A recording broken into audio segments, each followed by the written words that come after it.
Shakespeare in the Bush, a classic 1966 essay by Laura Bohannon, reflects and recounts her attempt to explain Hamlet to the people of West Africa, especially the Thebes.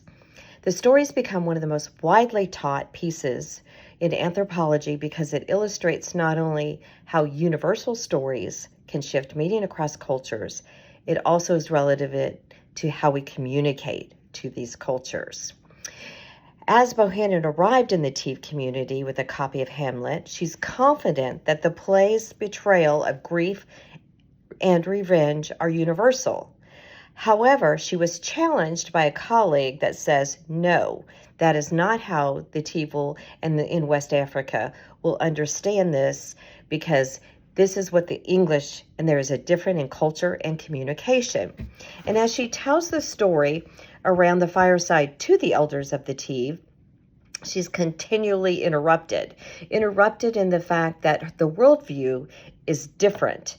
They believe in ghosts versus zombies, marriage customs, and moral expectations.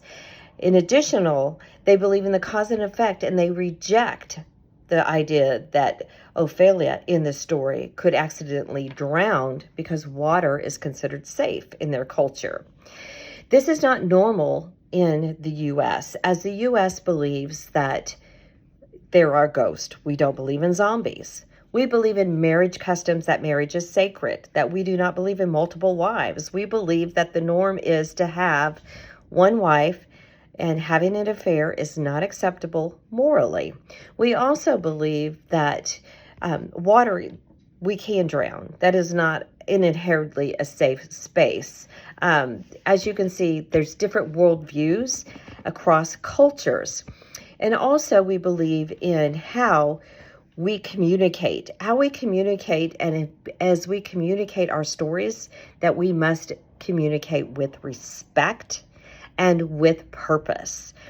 Some cultures do not understand our language, therefore respect and being able to convey that respect and listening is communication that is very important in a worldwide cultural view.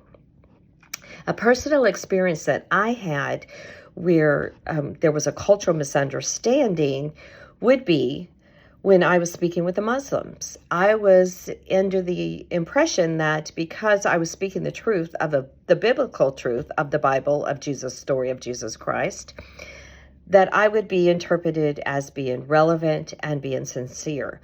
Unfortunately, I misinterpret the culture, where as a female, I was not to look them in the eye, I was not to invade their personal space, and my story had no relevance or was not trustworthy because I communicated as a female out of America, which was a cultural difference, which I was not respected and I was not accepted. Therefore, my story of Jesus Christ and my communication of him was not accepted or was not listened to, and they did not consider me to be relevant. Some of the most significant ideas that I would say that this story has is that there is cultural relativism. It means that everything is shaped by cultural context, but not by their societies. It's also that even though humility may have been somewhat presented, it was not presented enough or accurately for that particular culture. So therefore, you should not assume that a culture and communication, because you're communicating a story, it does not mean that it is relative and it is not accepted by that particular culture. And lastly, you must also interpret flexibility. Even though stories are, ones that we believe, because we're telling the story, that it should be universal, that is not the truth.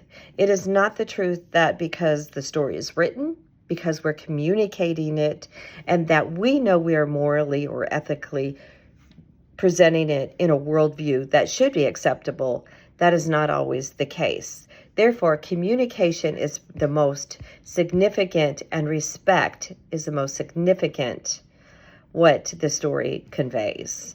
And therefore, Bohannon, although she had the best of intentions, She was not able to communicate effectively to a culture that was not understanding and did not accept her worldview.